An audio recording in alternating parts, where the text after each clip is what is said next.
Merhabalar dostlar. Günümüzde yaşadığımız hiçbir şey tesadüf değil. Buna inanın. Hepsi planlı, büyük bir stratejinin bir parçası.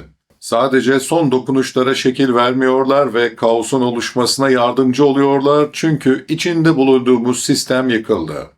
Kapitalist liberal sistemin içerisindeki bütün ülkelerde ekonomiler çöktü veya çökmek üzere. Bu da toplumsal çöküşü, ahlaksızlığı, adaletsizliği ve bugünlerde maruz kaldığımız her şeyi bize net bir şekilde açıklıyor.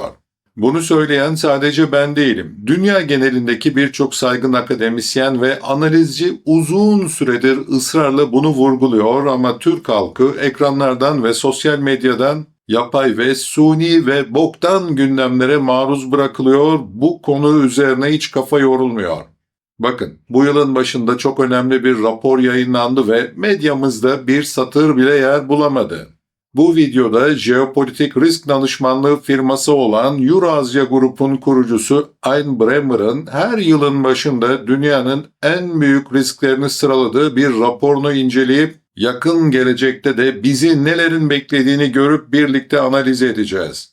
Gerçekten çok özel bir video ile karşınızdayım. Abone olarak, videoyu beğenerek ve kısa da olsa bir yorum yazarak bana destek olursanız çok mutlu olurum. Desteğiniz gerçekten çok önemli ve çok değerli. Yapan herkese teşekkürler. Uzatmadan başlayalım.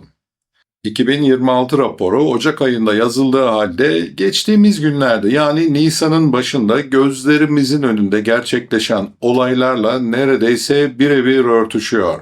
Zaten bu videoyu yapma sebebim de bu. Bremmer'a göre raporda öne çıkan 3 ana başlık var ve bunlardan ilki Amerika Birleşik Devletleri'nin artık dünyanın en büyük jeopolitik belirsizlik ve sorun kaynağı haline gelmiş olması. Trump'ın gümrük tarifelerinden Venezuela'ya, Grönland'den İran'a kadar her krizin merkezinde artık ABD'nin kendi kurallarını yeniden yazma çabası yatıyor. Bremmer'ın ifadesiyle Amerikalılar artık tarihsel olarak koydukları kurallarla oynamak istemiyorlar, kendi inşa ettikleri serbest ticaret sistemini, küresel polistik rolünü ve tabii ki açık sınırları reddediyorlar. Bu Çin'in meydan okuması değil, ABD liderliğinin bizzat kendisinin eski lider biz değiliz demesi anlamına geliyor.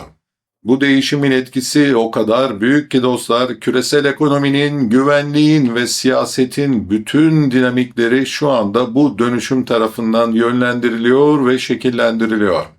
Bremmer'a göre ikinci büyük risk ise dünyanın ikinci en güçlü ülkesi olan artık öyle Çin'in bu yeni ortama nasıl yanıt verdiği.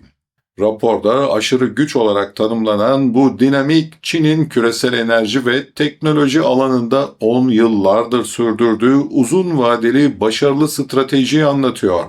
Çin elektrikli araçlardan pillere, nadir toprak elementlerinden kritik minerallere kadar her alanda ölçek ekonomisini kullanarak dünyanın en etkili ve güçlü üreticisi konumuna geçti. Bremmer, kritik mineraller olmadan gelişmiş bir ekonomi işletilemez. Lityum, antimon bunlar her cihazda, arabanızın bataryasında, füze sistemlerinde bile var. İşte Çinliler 10 yıllardır küresel ölçekte bu kapasiteye yatırım yaparken geri kalanımız tam zamanında küreselleşmeyle sadece 3 aylık getirilere odaklandık diyor. Bu da Çin'i bugün daha iyi bir ekonomi haline getirmiyor belki ama onları uzun vadede çok ama çok daha güçlü bir yörüngeye oturtuyor diye de uyarıyor. Bu risk ABD'deki siyasi devrim kadar acil olmasa da ülkelerin Amerikan kararlarındaki öngörülemezlik karşısında Çin'le daha fazla işbirliği yapmaya yönelmesine sebep oluyor. İşte durum aslında bu kadar ciddi. Peki bu gidişat küresel işbirliğini tamamen çökertiyor mu? Kritik soru. Bremmer'a göre Trump yönetiminin politik beceriksizliği ve uzmanlığı dışlaması da Amerika'nın başarısızlığını garantiliyor. ABD'deki Kasım ayındaki ara seçimlerde Trump'ın ağır bir yenilgi alacağını ve bunun onu topal ördek durumuna düşüreceğini öngören Bremmer, buna rağmen ortalama Amerikalının temel sorunlarının çözülmediğini, dolayısıyla da siyasi devrim talebinin devam edeceğini ama şimdilik sonuca ulaşmayacağını söylüyor. New York gibi küresel kapitalizmin başkentinde bir demokratik sosyalistin belediye başkanı olması da aslında bunun çok somut bir göstergesi. Ancak asıl sorun Amerikalılar küresel liderlikten vazgeçerken bu boşluğu dolduracak şu an başka bir gücün olmaması. Bremer işte bunu G7 ya da G20 değil bir Go, sıfır liderlik durumu olarak tanımlıyor. Güçlüler kendilerine faydalı kuralları koyuyor, zayıflar ise buna katlanmak zorunda kalıyor. Raporun belki de en çarpıcı bölümü Orta Doğu'da patlak veren İran Savaşı'nın perde arkasını anlatıyor. Bremer, Trump'ın bu savaşa girişmesinin tam 3 sebebi olduğunu söylüyor. İlk olarak yılbaşında Venezuela'da Maduro'yu deviren ve tek bir Amerikan askeri kaybetmeyen son derece başarılı bir operasyon Trump'a bunu İran'da da yapabilirim özgüvenini vermiş. İkinci neden Trump'ın ilk döneminde İranlı General Kasım Süleymani'yi öldürtmesine rağmen İran'ın o etapta ciddi bir misilleme yapmamasıydı. Üçüncü ve en önemli neden ise Trump'ın ikinci döneminde etrafını saran danışmanların artık kendisine asla ve asla itiraz etmemesi, gerçekleri konuşmaması. Bremer ilk dönemde Pompeo ve Mattis gibi ülkesini önceleyen, Trump'a karşı çıkabilen güçlü aktörler vardı diyor. Şimdi ise Rubio ve Bessent gibi iyi danışmanlar olsa da Pete Hegseth gibi facia danışmanlar var. Hepsinin ortak noktası önce başkana sadık olmaları, yalaka olmaları yani. Ona duyduğu şeyler hep ne kadar parlak, ne kadar güçlü olduğu yönünde böyle telkin veriyorlar. Askeri yetkililer bunun korkunç fikirler olduğunu düşünse de Trump danışmanlar sayesinde bunları duymuyor ve işitmiyor. Trump'ın planı İran'ın dini liderini ortadan kaldırıp geri kalan liderliğinde tıpkı Venezuela'daki gibi kendisiyle işbirliği yapmasını sağlamaktı. Ancak gerçekte olan bunun tam tersi oldu bildiğiniz gibi. Bremer'a göre İsrail dini lideri ve ABD'nin müzakere ettiği askeri liderlerin çoğunu öldürünce Trump, konuştuğumuz adamların çoğu öldü, şimdi kiminle çalışacağımızı bilmiyoruz demek zorunda kaldı. İran ise merkezi komuta yapısını korumakla birlikte üst düzey komutanların telefonla iletişim kurması halinde İsrail tarafından suikaste uğrayacakları endişesiyle karar alma mekanizmasını yerel komutanlara devretti. İşte bu mozaik durum İran'ın Hürmüz Boğazı'ndan geçişleri durdurmasına ve Körfez ülkelerinin kritik altyapılarına da saldırılmasına kadar giden bir sürecin önünü açtı. Bremer, İran'da merkezi bir yönetimin hala işlediğini, aksi halde İslamabad'da 21 saat süren ciddi müzakerelerin gerçekleşmeyeceğini vurguluyor. Ancak Trump bu görüşmelerden istediği sonucu alamayınca Hürmüz Boğazı'nı ablukaya alacağını açıklamıştı bildiğiniz üzere. Yine de Bremer'a göre Trump aslında geri adım atmaya hazırlanıyor. Savaşı kazandık, rejim değişti, Boğaz benim sorunum değil gibi açıklamaları da bunun bir işareti. Ancak eş zamanlı olarak uygarlığınızı yok edeceğim gibi boş tehditler savurması da onun hala dürtüsel ve ani kararlar alan biraz da artık spastik bir lider olduğunu gösteriyor. Trump'ın piyasaları izlemesi, seçimleri düşünmesi ve en önemlisi demokratik bir lider olarak darbelere dayanma kapasitesinin otoriter rejimlerden daha düşük olması İranlı liderleri de sabırla beklemeye teşvik ediyor. Lübnan'da ise Hizbullah'ın İsrail'in kuzeyine düzenlediği füze saldırıları sebebiyle İsrail 5 ila 7 kilometre derinliğinde bir tampon bölge oluşturmak üzere Lübnan topraklarına girdi. Bremer, 7 Ekim saldırılarından sonra 100.000'den fazla İsrailli'nin evlerini terk etmek ve kaçmak zorunda kaldığını da hatırlatıyor. Hizbullah'ın dünyanın en güçlü devlet dışı silahlı gücü olduğunu, ancak bugün lider kadrosunun tamamen tasfiye edildiğini ve askeri kapasitesinin de kısmen çökertildiğini söylüyor. İran'ın caydırıcılık kabiliyetinin tamamen başarısız olduğunu, artık İsrail'in Lübnan'ın başkenti Beyrut'u vurabildiğini ve kimsenin karşılık veremediğini belirtiyor.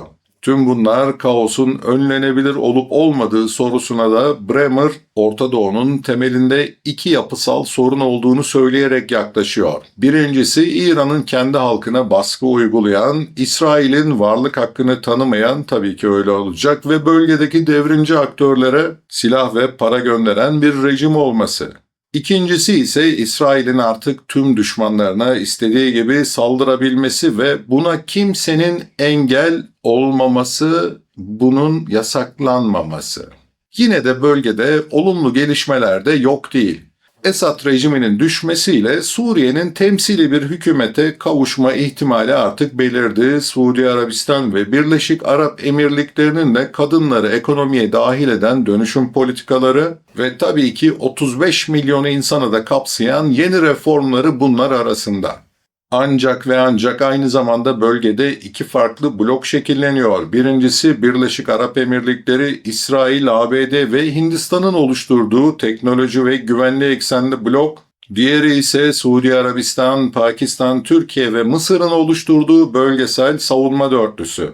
Bu iki blok arasındaki gerilim 95 milyonluk İran'ın askeri ve ekonomik olarak ağır hasar görmüş ancak Hürmüz Boğazı üzerindeki nüfuzunu koruyan bir hayatta kalıcılık konumu olmasıyla da daha da karmaşıklaşıyor. Peki bu çatışma nasıl sona erecek? Bremer en olası senaryonun ateşkesin uzatılması ve daha fazla müzakere olduğunu söylüyor. İran'ın Boğaz'dan geçiş üzerinde ayrıcalıklı bir konum elde etmesi ve buradan da ekstra gelir sağlaması karşılığında nükleer zenginleştirme konusunda taviz verebileceğini öngörüyor. Bu durumda İran, savaş tazminatı adı altında Boğaz'dan geçen gemilerden bir ücret alabilecek. ABD ile bunun pazarlığı yapılıyormuş. Bu daha az kötü senaryo. Ancak ikinci bir senaryo daha var. Trump'ın şu anda bir askeri planı olmamasına rağmen son 2 hafta içinde bölgeye konuşlanacak 15 bin yeni asker ve yeni bir uçak gemisi grubuyla İran'ın petrol ihracatının tam %90'ını gerçekleştirdiği Kark Adası'nı işgal ederek petrolü almaya çalışması olarak da adlandırılabilir. Bremer bunun olasılığını %50'nin altında görüyor çünkü Trump bunun bir felaketle sonuçlanabileceğini artık net bir şekilde biliyor. Ancak bu durumda ekonomik gerilemenin tüm sorumluluğu doğrudan Trump'a ait olacak. Zaten petrol fiyatları, enflasyon ve gıda fiyatları yükselirken Trump'ın popülaritesi de hızla aşağıya düşmeye devam ediyor. Bremer'ın raporuna göre bu savaşın küresel yansımaları da çok büyük. Rusya enerji fiyatlarındaki patlama sayesinde yalan ambargolara rağmen daha fazla gelir elde etmeye başladı. Ayrıca ABD'nin Ukrayna'ya gönderdiği silahlar artık Orta Doğu'ya kaydığı için Ukrayna, Rusya'nın balistik füze ve insansız hava araçlarına karşı kendisini savunamıyor, düşmek üzere. Tabii bu durumda Putin'in ateşkese olan ilgisini çok daha azaltmış seviyede. Trump, Rusya-Ukrayna savaşını bitirememenin hayal kırıklığını yaşıyor ve bu da onu Avrupa'nın üzerinden Rusya ile bir anlaşma yapmaya dahi itebilir. Avrupa'nın ise her zaman söylediğim gibi ciddi bir verimlilik ve büyüme sorunu var. Bremer, Avrupa'nın 1989'dan sonra dünyanın barışçıl olacağına inanarak savunma ve teknoloji yatırımlarını belki de kasıtlı olarak ihmal ettiğini söylüyor. Eski ECB Başkanı Mario Draghi'nin 800 sayfalık rekabetçilik raporunda ortaya koyduğu gibi Avrupa'nın girişimciliği teşvik etmesi, kırmızı bürokrasiyi azaltması ve yeni teknolojilere yatırım yapması gerekiyor. Ancak Avrupa bir ülke değil, tam 27 ülkeden oluşan bir birlik. Ölçek ekonomisinden yoksun olmak, Birleşik Arap Emirlikleri, Suudi Arabistan, Singapur veya Çin'in yapabildiği uzun vadeli stratejik yatırımları da imkansız hale getiriyor. Peki Çin gerçekten ABD'nin yerini alabilecek mi? Bremer'a göre yakın zamanda değil. ABD'nin doların rezerv para birimi olması, sınırsız para basabilmesi ve düşük faiz oranları gibi büyük avantajları var. Çin'in şu an için dönüştürülebilir bir para birimi yok. Hukukun üstünlüğü biraz sorunlu ve sermaye kaçışı riski de taşıyor. Askeri olarak da ABD'nin çok gerisinde. Venezuela ve İran'da yapılanları da yapabilecek bir kapasiteye şu an sahip değil. Endişe verici olan Çin'in dünyayı değiştirecek yeni teknolojilerinin çoğunda ya ABD'ye yetişmiş ya da onu geçmiş olması da yatıyor. Bremer, kuralları onlar koyabilir, standartları onlar belirleyebilir. İhtiyacınız olan ürünleri size onlar satar, sizi kapatmaya karar verirlerse mahvolursunuz diyor. Avrupa'nın Rus gazına bağımlılığının yarattığı felaketi de hatırlatan Bremer, ABD'nin yarı iletkenlerinin büyük kısmını Tayvan'daki TSMC'den aldığını ve Çin'in canı isteyip de bunu kesmesi durumunda ABD'nin çok ciddi sıkıntıya gireceğini de hatırlatıyor ve vurguluyor. Ancak Bremer'a göre ABD için asıl büyük tehlike Çin değil, ABD'nin kendi kendine yaptığı sabotaj. Amerika'nın en büyük düşmanı Amerika'dır diyen Bremer, ABD'nin en iyi ürünlere, en yüksek rekabet gücüne, en çekici yaşam ve çalışma koşullarına yatırım yapmadığını, her şeyi kısa vadeli seçim döngülerine feda ettiğini söylüyor. Oysa Çin 10-20 yıl sonrasında düşünerek pişmanlık duymayacağı adımlarla uzun vadeli stratejisini inşa etti ve etmeye de devam ediyor. Bremer'ın raporundan çıkan ana sonuç dostlar, küresel liderlik boşluğu var. Orta Doğu'da kontrolden çıkan çatışmalar, yükselen bloklar arası gerilim ve ekonomik belirsizlikler ortamında dünya gerçekten de Go adı verilen, şu an için kuralsız ve liderlikten yoksun yeni bir döneme doğru ilerliyor. Ve bu dönemin en büyük riski kuralları daha önce koyan ülkenin şimdi o kuralları yıkmakla uğraşıyor olması. İzlediğiniz için teşekkürler.